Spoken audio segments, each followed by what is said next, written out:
Good morning. Welcome to Car Vlog. Man, I'm working a double today. It is 6 o'clock in the morning, and I'm going to be here until 11 o'clock at night. So, here we go. All right. So question was asked. Well, first of all, let's get to this. I saw Retro Bro making car vlogs, and how dare you? How dare you steal this format that I rightfully stole from Oak City Gamers and Mega Dan 29. How dare you? I got a question in the comments section last car vlog. Great question. What do I watch when I'm not watching video game related content on YouTube? Awesome.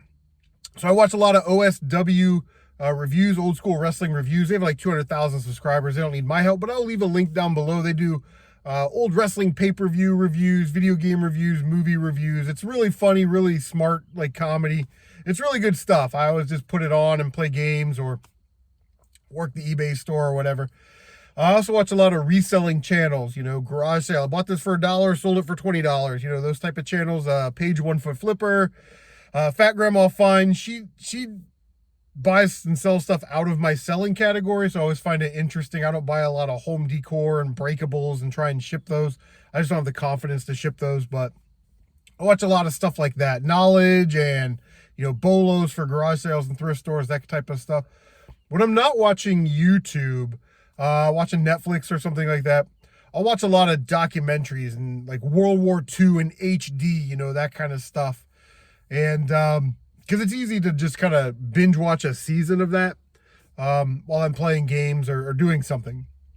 I watch a lot of like The Mandalorian, Star Wars, Marvel stuff. I like that kind of stuff. And, whatever the new TV show is, typically like video game, toy related content, like Toy Hunter or High Score, stuff like that on Netflix or Hulu or whatever, we have all of those. But yeah. I've officially gone full-fledged reseller. So my link to my eBay store will be down below. Now I'm a complete shill. Don't feel compelled to buy anything, but if you do have an eBay account, please follow me. I have a feeling that helps out in the algorithm. And I've got 57 followers, and I'd like to get to 100. Triple digits is a big number.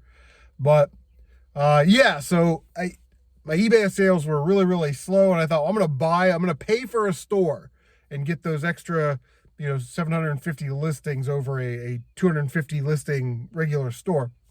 And all of a sudden, amazing how when you start paying for a store, eBay's like, here's $200 in sales, here's $150, here's $170. So each week since I've done that, I've done over over $150 in sales. So yeah, paying for a store really sort of unlocked the algorithm for me. I think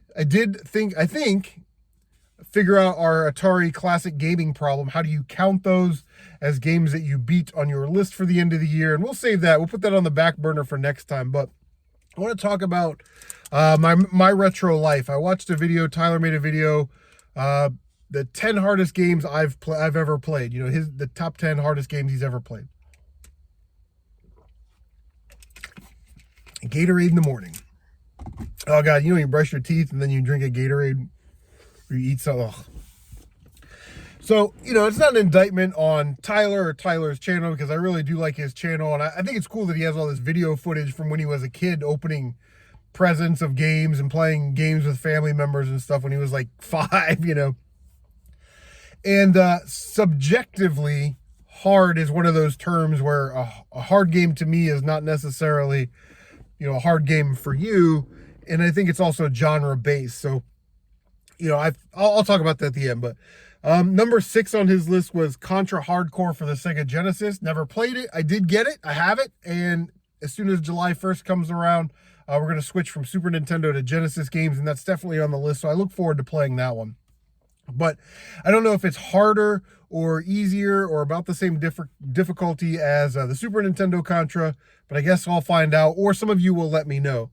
Number 5 on his list was Ninja Gaiden 3. Now, I did not find this game to be as more difficult than the first one, that's for sure. I actually thought Ninja Gaiden 3 was pretty tame, and they make a lot of concessions for the player. The super sword, you get to see what's in the lantern. The difficulty comes in Not with limited continues in that game. That's not the problem. The problem is you're on a very strict timer a lot of the time, and the damage that enemies do. So a normal enemy may do 1 to 3 damage, and Ninja Gaiden 3, those same enemies do like 3 to 6 damage. So with like 3 hits and you're dead, right? From losing life, not from falling in a pit. So I didn't think Ninja Gaiden 3 was that hard. But number 1 on his list was Silver Surfer. And to be 100% honest, I didn't think Silver Surfer was any more easy or any more difficult than any other Nintendo shooter that's sort of in that mid-range.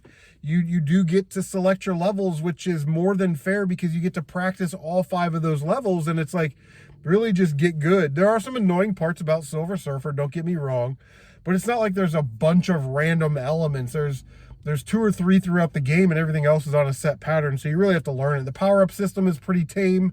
If you don't have the manual, you don't want to look it up, watch Stampede Gaming. He did a Game Breakers episode on it. But so I'm going to have to disagree that Silver Surfer is a hard game.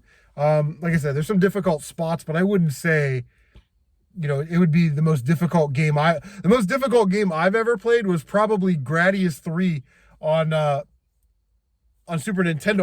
I couldn't do anything in normal mode. Put it on easy mode. I made it like level 4, died, and when you die in that game, you might as well hit the reset button, which is terrible. That is not good design. But anyway, again, it's subjective what difficult and not difficult games are. Games that I find difficult or hard to at least stay engaged with are text-based games, turn-based RPGs, navigating menus and crafting and learning spell. It's too much, man. You spend more time looking at menus and reading than you actually do playing, in my opinion. Beat 'em ups. I know I do like beat 'em ups, but I don't play a lot because I don't like the nonsense that goes along with it. Enemies circle around you. There's usually input lag. Things run slow. It's just not really conducive to the gameplay that I like. But anyway, what are some games that people think are difficult that you don't think are difficult? What are genres that you don't like, genres that you stay away from? And we'll do the last thing today. We're going to go over 8 minutes. My goal is to do 8 minutes, but we're always going to go over, right? I'm a talker. What are you going to do? I like to talk. So I have a top 5 list, right? We can make this sort of a part of car vlog. Top 5 things that I miss about gaming in the 80s and the 90s. Number 5. The thrill of going to your game place and looking at games on the shelf without the assistance of the internet or any prior knowledge. Most of us that grew up at that time, Toys R Us, they had the game shelf and the blue tags with the game on the cover art, and then the little thing, and you flip it up and you see the back, and it's got the price, and if you want that game, there's a little tag that you pull up, then you take it to the register, and then they pay for it, and then you go to the game cage, where they got all the games back there, and the guy takes the receipt, and he goes and gets your game, and there you go, right? Nowadays, I just go to GameStop and I'm like, that game's kind of interesting. And I look it up on YouTube and I go, oh, no, I probably wouldn't play that. Let me put that one back. So, yeah, that was number 5. Going to your game selling location. That's what I put on there. Looking at games without the assistance of the internet. Number 4. Magazines and demo discs. You forget before internet sometimes that's how they had to sell games, right? Through magazines and giving away demo discs so you could play the games. That's how I discovered Einhander on PlayStation 1. Of course, I bought the game because of the demo disc, but there was like Game Pro and PlayStation Magazine and Nintendo Power, and Sega had a magazine, and there were just and you come with a demo disc, and there was like 3 or 4 demos on there, or maybe like a couple trailers or something. And it was really like the reason to buy the magazine, because I don't really like to read that much, but demo discs and magazines, I definitely miss that. Number 3, the wow factor of games moving from platform to platform. Mega Man on Nintendo, that wow factor of Mega Man X. Zelda, same thing. I don't get that with modern games, discovering like a new franchise. Like, here's my example, and try and be unbiased. Horizon Zero Dawn, Tomb Raider, Uncharted, and Last of Us. Take those. Is there really anything that's that different about them other than the characters and the setting?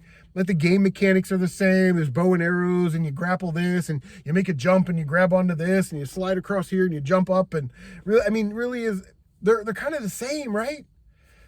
But it wasn't like that in the 80s and 90s. These were like new experiences. In fact, I had a wow factor this year playing Super Metroid. I got about halfway through that game. I was like, wow, this game is incredible. This is one of the greatest games of all time. So, wow factor and the variety of games. Number two that I like about what I miss about gaming in the 80s and 90s. There was no DLC, no day one downloads, and no updates every 3 or 4 months. You bought the cartridge, you put it in the console, you hit the power button, you press start, and you play the damn thing, right? It would have killed the industry back in 85 if you had your Nintendo and you popped in Mario Duck Hunt and it had an 8 gigabyte update. People would have been done with gaming. It's not the way it's supposed to be.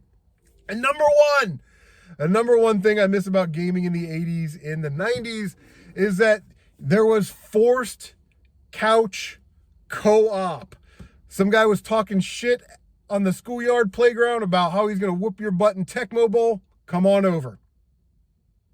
And in front of an audience, I will layeth the smacketh down.